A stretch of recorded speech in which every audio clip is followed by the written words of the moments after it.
Bonjour à chacun, à chacune, heureux de vous retrouver, que le Seigneur vous bénisse. J'espère que vous avez pu vivre un bon culte ce dimanche à la gloire du Seigneur et que sa parole vous a encouragé pour persévérer dans les voies de Dieu. Alors nous rejoignons ensemble si vous le voulez bien, et puis si vous le voulez pas, faut juste éteindre, parce que j'ai rien d'autre pour vous. Genèse 29, nous rejoignons donc Jacob dans sa fuite. Il va maintenant arriver à Haran ou Charan, selon les traductions. Il est écrit « Jacob se mit en marche et s'en alla au pays des fils de l'Orient. Il regarda, et voici il y avait un puits dans les champs, et voici il y avait à côté 3 troupeaux de brebis qui se reposaient, car c'était à ce puits qu'on abreuvait les troupeaux. Et la pierre sur l'ouverture du puits était grande. Tous les troupeaux se rassemblaient là, on roulait la pierre de dessus l'ouverture du puits, on abreuvait les troupeaux et l'on remettait la pierre à sa place sur l'ouverture du puits. Jacob dit aux bergers, « Mes frères, d'où êtes-vous » Ils répondirent, « Nous sommes de Charan. » Il leur dit, « Connaissez-vous Laban, fils de Nachor » Ils répondirent, « Nous le connaissons. » Il leur dit, « Est-il en bonne santé » Ils répondirent, « Il est en bonne santé, et voici Rachel, sa fille, qui vient avec le troupeau. » Il dit, « Voici, il est encore grand jour, il n'est pas temps de rassembler les troupeaux. Abreuvez les brebis, puis allez et faites-les paître. » Ils répondirent, « Nous ne le pouvons pas jusqu'à ce que tous les troupeaux soient rassemblés. C'est alors qu'on roule la pierre de dessus l'ouverture du puits et qu'on abreuve les brebis. » Comme il leur parlait encore, survint Rachel avec le troupeau de son père, car elle était bergère. Lorsque Jacob vit Rachel, fille de Laban, frère de sa mère, et le troupeau de Laban, frère de sa mère, il s'approcha, roula la pierre de dessus l'ouverture du puits et abreuva le troupeau de Laban, frère de sa mère. Amen. Aujourd'hui, j'aimerais que nous puissions partager autour d'un sujet qui, croyez-le ou non, tourmente tous les pasteurs. J'ai bien dit tous les pasteurs. Bon, on va aborder le thème du service chrétien, d'accord ? Et là, si des pasteurs me suivent, ils seront d'accord de dire avec moi qu'il y a un grand problème, aujourd'hui en tout cas au XXIe siècle. Avant, je sais pas, j'y étais pas. Mais aujourd'hui, c'est pas vraiment ce qu'il faut. Bon, on va en parler librement. Vous voyez, on est simple, hein, on parle tranquillement. Alors, déjà, relevons le texte, hein, le contexte dans lequel on est. Jacob continue son voyage vers Haran, vers Charan. Il fait quelque part comme le même voyage que le plus ancien serviteur d'Abraham, rappelez-vous, Eliezer, lorsqu'il était parti pour chercher une femme, une épouse à Isaac. Donc il avait trouvé Rebecca. C'est certainement le même itinéraire qui est emprunté là par Jacob. Arrivé enfin à Haran, Jacob voit un puits. Ok. Jacob, certainement, il fait chaud, il a très soif et il voit un puits au loin. Il se dit, super, je vais enfin pouvoir boire un peu pour pouvoir continuer mon chemin aisément. Mais, arrivé au puits, il voit une grosse pierre qui bouche l'entrée du puits. C'est juste une mesure sanitaire, c'est pour protéger le puits afin qu'aucun animal ne tombe dans le puits, sinon il infecterait l'eau. Et donc, c'est une mesure sanitaire de mettre je vais y arriver aujourd'hui moi, de mettre un rocher sur l'entrée du puits. Alors Jacob est un berger de métier. Il est expérimenté dans le domaine. Il sait que à midi, à l'heure à peu près où il arrive, comme on l'a lu, devant ce puits, ce n'est pas encore le moment pour les brebis de s'arrêter, d'avoir terminé leur journée de travail, on va dire ça comme ça. Non, elles ont soif alors qu'elles boivent et ensuite elles doivent retourner dans les champs pour paître. Le repos sera plus tard dans la soirée, mais pas maintenant, en plein milieu de la journée. Jacob le sait. Et il va demander aux 3 groupes de bergers qui sont déjà là autour du puits, comment se fait-il que vos brebis ne sont plus en train de paître? Ce n'est pas normal. Donnez-leur donc à boire. Alors arrêtons-nous sur ces 3 groupes de bergers qui étaient là, autour du puits. Il y a comme un problème. Il y a comme un problème, c'est pas normal. Pourquoi est-ce que vous n'enlevez pas cette pierre pour que vos brebis puissent maintenant s'abreuver afin de pouvoir continuer leur travail d'aujourd'hui? C'est comme si personne ne prenait sur lui ni l'initiative de rouler la pierre. Alors, certains vont dire, mais c'est parce que on va attendre que toutes les brebis soient là, parce que sinon, faut ouvrir plusieurs fois, c'est parce qu'ensuite, il faut refermer, sinon un animal peut tomber, etc. D'accord, mais quand on a soif, on fait le travail, non? Comprenez ce que je veux dire? Alors, attendre que toutes les brebis soient là, c'est pas très gentil pour les brebis. Et puis en plus, ça bloque le travail de la journée. Donc finalement, les bergers sont un peu comme des mercenaires. Hein, ça peut paraître fort comme terme, mais pourtant, ils n'ont pas l'air pressés par le travail. Ils ne prennent pas vraiment à cœur les brebis. Donc là, on peut parler de mercenaires. Elles meurent de soif, et au lieu de pouvoir boire, elles doivent attendre parce que les bergers qui sont là n'ont pas à cœur d'enlever la pierre tout de suite, parce que ça voudrait dire qu'il faut la remettre dessus le temps que les autres brebis arrivent. N'y a-t-il pas beaucoup de paresse là derrière? Vous voyez, quand je disais qu'on allait parler du service chrétien, je vous ai pas menti. Les bergers ne prennent pas les brebis à cœur et se plaignent de ne pas pouvoir bouger la pierre comme ça maintenant. Alors soit ils veulent pas le faire parce que, comme je vous l'ai dit, il faut attendre que les autres brebis arrivent, sinon ça voudrait dire qu'il faudrait bouger plusieurs fois.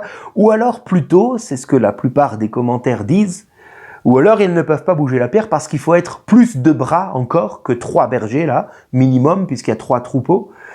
Il faut être plus nombreux pour pouvoir bouger la grosse pierre là, parce qu'elle est lourde. Alors, ils trouvent des excuses et ils vont rien faire. Alors qu'en réalité c'est faux, puisque nous voyons que à la fin de ce qu'on a lu aujourd'hui, eh bien Jacob va bouger cette pierre tout seul. Alors, qu'est-ce qui se passe là?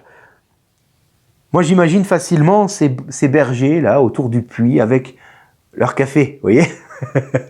Bon, eux, c'était plutôt une gourde, à mon avis. Mais eux, ils avaient ce qu'ils voulaient, donc c'était bon, pas besoin de s'embêter. On va attendre que les autres arrivent. Leur préoccupation première n'était pas les brebis, mais bien plutôt leur tranquillité, voire leur confort.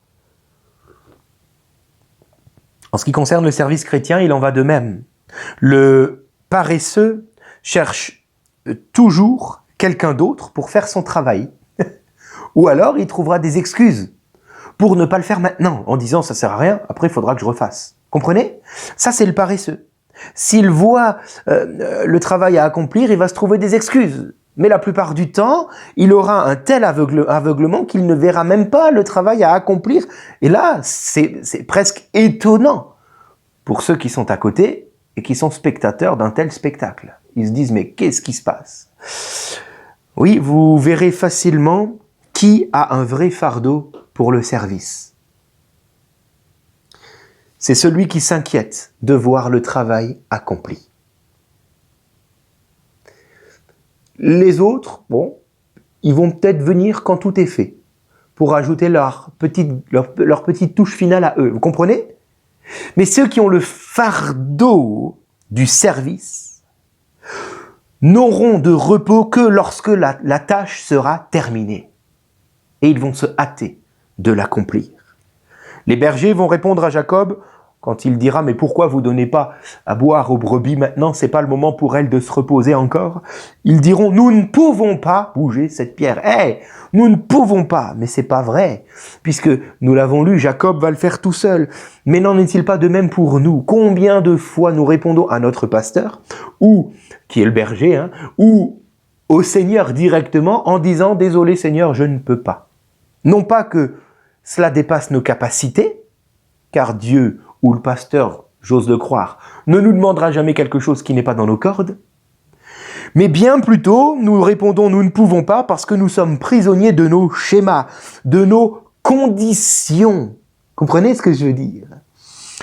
Toutes nos conditions doivent être réunies pour qu'on accepte de vouloir enlever cette pierre. Ok? Donc il faut faire comme nous on veut que ça soit fait, de telle et de telle manière précisément. Il faut que ce soit fait à tel horaire de la semaine. En dehors, désolé, je suis pas disponible. Il faut que la tâche à accomplir serve tel intérêt, tel objectif. Sinon, désolé, ce sera sans moi. Il faut que ça ne dure pas trop longtemps, que ce ne soit pas trop difficile, qu'il n'y ait pas trop de labeur, etc. Je peux continuer si vous voulez. Mais je ne veux culpabiliser personne, attention. Je vous cite simplement nos conditions, et je suis comme vous. Donc je connais ces conditions, tout simplement. Ok, d'un côté, il y a ces 3 bergers, ces 3 groupes de bergers. D'un autre côté, il y a Jacob, qui lui va bouger la pierre. Ah, comment ça se fait? J'aimerais vous dire qu'avec Dieu, il ne faut pas être des travailleurs. Il ne faut pas lutter contre la paresse. Non, même pas. Avec Dieu, c'est une question d'amour. Si nous sommes amoureux, alors nous allons accomplir ce qui doit être accompli. Voilà pourquoi j'ai donné comme titre à cette méditation la force de l'amour. Je m'explique, Jacob va voir Rachel et à l'instant il va tomber amoureux. La suite du récit nous montre bien combien il s'attache à cette femme. Et il tombe directement amoureux. Résultat, tout seul, Jacob va bouger cette grosse pierre que les 3 autres groupes de bergers auront dit « Désolé, nous on peut pas ». Lui va le faire tout seul. Pourquoi? Parce qu'il est amoureux. Par amour, on déplace des montagnes. Et si vous êtes marié, quelle montagne êtes-vous en train de déplacer en ce moment par amour pour votre conjoint? Et je ne parle pas que aux messieurs, hein. Mesdames, que faites-vous pour votre mari? Ok, mais comprenons vraiment, c'est une parole vraiment digne d'être reçue. Plus tard dans le récit, nous y viendrons dans les jours à venir, Jacob va travailler auprès de Laban pendant 7 ans en tant que berger. Pendant 7 longues années, il va travailler dans le but de recevoir à la fin Rachel pour femme. Et il est écrit dans Genèse 29, verset 20, juste un peu plus loin, « Ces 7 années furent aux yeux de Jacob comme quelques jours, car il aimait Rachel. » Waouh! Voyez, l'amour change tout. On ne ressent même plus la labeur du travail quand on aime. Alors si j'ai un problème avec le service dans l'église, si j'ai un problème avec peut-être la paresse, il se pourrait bien que mon problème se trouve ailleurs. Car l'amour et la compassion pour les brebis rend une personne capable d'accomplir le travail de tout un groupe. Certains vivent toute une vie sans jamais rien accomplir de notable dans leur vie, si ce n'est pour eux-mêmes. Alors là, on voit qu'il n'y a pas de paresse, comprenez? Est-il possible que l'amour n'ait jamais été suffisant pour pouvoir nous motiver dans les tâches divines? Comment est-ce que je sers dans mon service chrétien? Avec quel entrain j'y vais? Est-ce que j'attends? Est-ce que, comme les bergers, je reste tranquillement à côté en disant « plus tard, peut-être que » ou est-ce que je me hâte par amour pour le Seigneur? Et moi, seul, je pourrais alors accomplir le travail de tout un groupe. Non pas parce qu'il faut faire, mais parce que j'aime le Seigneur. Sincèrement, si vous vous posez vraiment cette question et que vous laissez le Seigneur vous donner une réponse, les premiers heureux seront vos pasteurs. Ok. Retenons l'exemple ultime, celui de Jésus-Christ. Jésus a roulé l'opprobre de dessus nous. C'est écrit dans le Nouveau Testament. Cet opprobre est l'opprobre de l'Égypte. Autrement dit, l'opprobre du péché a été roulé de dessus nous. Pourquoi? Parce que Jésus nous a aimés le premier. Voilà pourquoi la pierre de son tombeau a été roulée, parce qu'il est amour. L'amour roule les pierres. Alléluia. L'amour accomplit ce que personne d'autre ne peut accomplir. Alors la question est pour nous aujourd'hui, qu'est-ce que Dieu attend de nous? J'aimerais vous le dire avec force de la part du Seigneur. Sans un amour pour Dieu, sans un attachement profond, sincère et aimant pour le Seigneur, sans un regard d'amour pour Dieu, nous ne pourrons jamais rien accomplir qui dure. Puissions-nous nous attacher de tout notre cœur au Seigneur et le service viendra automatiquement. Premièrement, dans les petites choses, ne visons pas les grandes. Et secondement, dans les plus grandes, car Dieu confie des grandes choses à ceux qui sont fidèles aux plus petites. Parce qu'alors, nous montrons notre attachement au Seigneur, non pas au service, mais au Seigneur. Oui, aimons-le, et le Seigneur sera glorifié. Merci pour l'exemple de Jacob, Seigneur, qui aujourd'hui nous rappelle qu'il existe 2 groupes dans l'Église.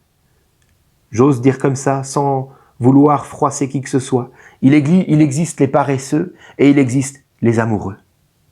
Seigneur, donne-nous de faire partie de la 2e catégorie. Et que cet amour se voit, car quand on aime, on déplace des montagnes. Quand on aime, on enlève la pierre. Et tout le monde peut s'abreuver. Quand on aime, Seigneur, ça se voit. Merci pour l'exemple de Jacob. Donne-nous de réfléchir à notre exemple de vie et que ton nom soit glorifié. Amen. Voilà, je vous dis à demain. Soyez bénis.